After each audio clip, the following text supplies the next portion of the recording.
Shalom, selamat sore. Kita jumpa lagi dalam acara Renungan Senja dengan saya Pendeta Deborah Dumasi Sianipar dan Pastor Dika Permana dari CBM Channel. Saudaraku, hari ini kita akan kembali membahas khotbah kita hari Minggu yang lalu, di mana iman di dalam Tuhan tidak pernah gagal. Yes, amin. Dan saudaraku, saya bacakan dulu ayat yang akan kita bahas kembali dari ayat 14 sampai 20. Tetapi tidak berapa lama lagi kemudian turunlah dari arah pulau itu angin badai yang disebut angin timur laut. Kapal itu dilandanya dan tidak tahan menghadapi angin haluan. Karena itu kami menyerah saja dan membiarkan kapal kami terombang-ambing. Kemudian kami hanya sampai ke pantai sebuah pulau kecil bernama Kauda, dan di situ dengan susah payah kami dapat menguasai sekoci kapal itu. Dan setelah sekoci itu dinaikkan ke atas kapal, mereka memasang alat-alat penolong dengan meliliti kapal itu dengan tali. Dan karena takut terdampar di beting Sirtis, mereka menurunkan layar dan membiarkan kapal itu terapung-apung saja. Karena kami sangat hebat diombang-ambingkan angin badai, maka pada keesokan harinya mereka mulai membuang muatan kapal ke laut. Dan pada hari yang ketiga mereka membuat alat-alat kapal dengan tangan mereka sendiri. Setelah beberapa hari lamanya, baik matahari maupun bintang-bintang tidak kelihatan, dan angin badai yang dahsyat terus-menerus mengancam kami. Akhirnya putuslah segala harapan kami untuk dapat menyelamatkan diri kami. Saudaraku, kita sering menghadapi persoalan seperti yang dihadapi oleh Paulus dan kawan-kawan yang sedang berlayar. Kita sudah mungkin setengah mati mengumpulkan hal-hal yang kita kira baik, bahkan mengerjakan hal-hal yang bagus, dan kemudian tiba-tiba datang badai sehingga memaksa kita harus membuang semua yang kita cari, dan kita menjadi putus asa. Nah, jika saudara pernah mengalami ini atau sedang mengalami ini, saudara dengarkan baik-baik bagaimana penjelasan daripada Pastor Dika mengenai perkara ini. Bagaimana kita bisa mendapatkan jalan keluar yang sungguh-sungguh melegakan. Silakan Pastor Dika. Ya Bu Saudara, minggu lalu memang kita secara jelas membahas tentang bagaimana iman dalam Kristus Yesus tidak pernah gagal. Sebab harapan kita dalam Yesus pasti akan membuahkan hasil yang luar biasa, Bapak Ibu Saudara. Amin. Hanya terkadang memang ketika kita mulai melangkah dalam kehidupan kita nggak tahu apa yang akan terjadi ke depannya, Bapak Saudara. Benar. Kita belum tahu, bahkan 1 menit ke depan apa yang akan terjadi pun kita belum mengerti. Tetapi terkadang kita pun diizinkan Tuhan untuk melewati masa-masa sukar, dan kita seolah membiarkan diri kita terombang-ambing. Sama seperti perjalanan Paulus tadi di ayat yang ke 14 dikatakan bahwa karena itu kami menyerah saja dan membiarkan kapal kami terombang-ambing. Terkadang ketika kita mengalami kesulitan, kita nggak punya jalan keluar, kita akhirnya belajar untuk menyerahkan semuanya sama Tuhan. Kita belajar untuk membiarkan diri kita di bawah arusnya Tuhan.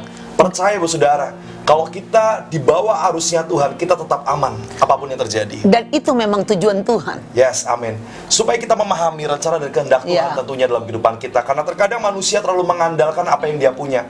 Bahkan kalau tadi kita simak di ayat selanjutnya, karena saking mereka depresi, mereka saking gak ada jalan keluarnya, mereka akhirnya mulai membuang muatan kapal. Mereka mulai membuang muatan kapal. Bayangkan apa yang mereka bawa. Kalau minggu lalu saya katakan bahwa yang mereka bawa mungkin barang-barang berharga, Bu Saudara. Mereka membawa sesuatu perlengkapan-perlengkapan yang sangat mahal harganya. Tapi mau nggak mau, mereka harus membuang itu semua. Mereka harus melepaskan itu semua. Mereka harus melepaskan harga dirinya demi keselamatan. Betul, demi keselamatan. Bayangkan kalau misalnya kita terus mempertahankan ego kita, atau mempertahankan atau membiarkan muatan tersebut ada di kapal, otomatis mereka sementara sedang membiarkan kapal itu karam bersama dengan mereka juga karam. Bukan hanya makanannya ya, bukan Ya. hanya hartanya yang karam, tapi dirinya pun bisa mati. Betul. Dik, Ya. waktu itu saya pernah dengar kesaksianmu bahwa kamu ini pernah di catwalk lah. Itu sesuatu yang membanggakan buat manusia zaman sekarang, orang mengejar-ngejar berlari-lari. Tapi kamu mengatakan bahwa itu membuat dirimu seperti hampir mau mati karena jauh dari Tuhan. Ya. Bagaimana kamu bisa meninggalkan apa yang dikejar dunia ini?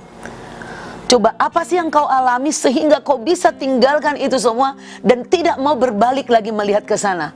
Sungguh-sungguh mau fokus kepada Tuhan. Silakan Yes, bagi kepada kita.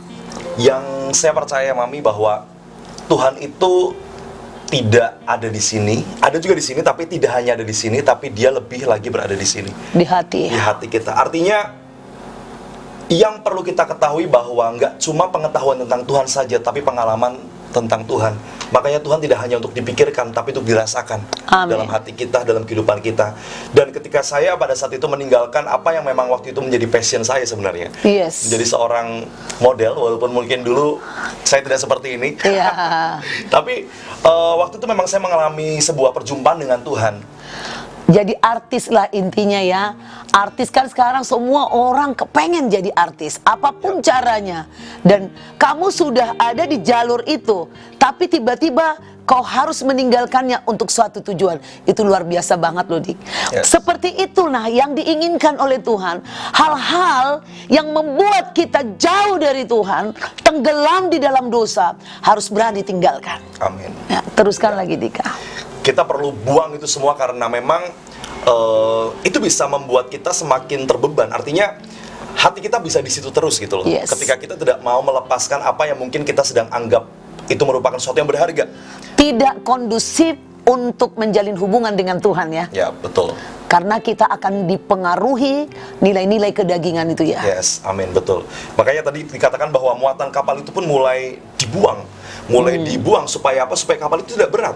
Yes. Sama dalam kehidupan kita pun, apa yang membuat kita berat? Mungkin pikiran-pikiran yang kotor, atau mungkin harga diri kita yang tadi saya sampaikan, itu yang membuat akhirnya kita akan karam dan kita jauh dari Tuhan. Mungkin pekerjaan-pekerjaan yang tidak halal misalnya ya. Kebiasaan-kebiasaan yang mungkin kita biasa dugem dengan orang-orang berduit, itu suatu kebanggaan, tapi itu memberati kita. Ya. Nah, menghalangi kita datang kepada Tuhan. Nah, kalau seperti ini harus dibuang ya, Dik ya. Yes, amin. Gimana dulu waktu kamu jadi model itu, banyak hal-hal yang menyenangkan di sana yang benar-benar harus kau tinggalkan. Seperti apa itu? Ya, memang saya bukan model yang kelas atas ya memang ya, karena Iya. waktu itu masih belajar, tetapi ketika saya menjalaninya memang ya saya senang gitu. Saya Iya. senang karena ketemu banyak orang, terus kemudian ketemu juga orang-orang terkenal yang pada saat itu mungkin saya dari kampung yang istilahnya apa ya, ya ketika ngeliat orang-orang terkenal pasti langsung wow, keren dan seterusnya. Tapi ternyata waktu saya kenal sama Tuhan, waktu saya ketemu sama Tuhan, kali berjumpa dengan Tuhan, itu jauh lebih menyukakan hati saya. Itu Wow. lebih membuat saya merasa lebih berharga lagi tentunya gitu, dibandingkan dibandingkan penilaian orang terhadap kehidupan saya ketika saya waktu itu menjalani pekerjaan saya, Bapak Saudara. Dan sejujurnya ya, kebanggaan dunia itu sering membuat kita seperti munafik. Ya. Tidak seperti aslinya. Kelihatan happy, apalagi dielu-elukan orang, tetapi hati ini menjerit gitu ya. Betul. Nah, tapi kamu setelah mengenal Tuhan, berani meninggalkan itu. Kuncinya apa? Kamu berani meninggalkan semua itu, terus apa yang penggerak satu-satunya yang membuat kamu bisa meninggalkan itu untuk Tuhan? Ya. Waktu itu memang ketika saya mulai meninggalkan pekerjaan saya yang lama pada saat itu, seolah memang tidak ada istilahnya apa ya, di pikiran saya nggak ngerti harus seperti apa lagi gitu. Karena waktu itu memang saya dapat uang dari situ, ada orang yang biaya saya, dan saya dapat uang dari situ. Lalu kemudian ketika saya memutuskan untuk keluar dan berhenti, saya bingung bagaimana melanjutkan kuliah, bagaimana bayar kos-kosan, bagaimana makan, dan seterusnya gitu. Tapi ada satu pengharapan yang membuat saya bergairah dalam hidup. ada satu pengharapan yang saya percaya itulah Tuhan yang terus-menerus meneguhkan hati saya, sehingga saya terus akhirnya mau melangkah maju ke depan. Lalu kemudian akhirnya saya dipertemukan dengan orang-orang baru pada saat itu, yang ternyata orang-orang baru tersebut adalah komunitas dalam Tuhan yang terus mendukung saya. Sehingga itu yang membuat akhirnya saya merasa mulai bisa bangkit lagi. Sekalipun mungkin saya harus meninggalkan yang lama, tapi saya percaya dalam komunitas bersama dengan Tuhan, atau komunitas Kristus, komunitas gereja yang pada saat itu mensupport saya menemukan kekuatan baru di situ. Luar biasa. Saudaraku, saudara jangan segan-segan meninggalkan hal-hal dunia yang menghalangi hubungan saudara dengan Tuhan. Tuhan akan membawa saudara kepada pekerjaan atau persekutuan atau pergaulan yang suci, yang baik, yang akan membawa saudara ke dalam kehidupan yang berdampak, yang damai, yang berkemenangan. Saudaraku, jika saudara diberkati dengan tayangan ini, maka saudara silahkan share kepada banyak orang. Jangan lupa tonton di YouTube, like, subscribe, dan komen. Komen saudara nanti akan kita bahas dalam satu waktu tertentu. Saudaraku, selamat menikmati berkat daripada Tuhan. Melalui ujian-ujian iman, Tuhan mengangkat hidup Sarah naik, tidak akan turun. Amin. Sampai jumpa kembali besok pukul 5 sore tepat. Tuhan Yesus memberkati. Amin. God bless you. Tuhan memberkati. God Sampai bless ketemu. God bless you. you.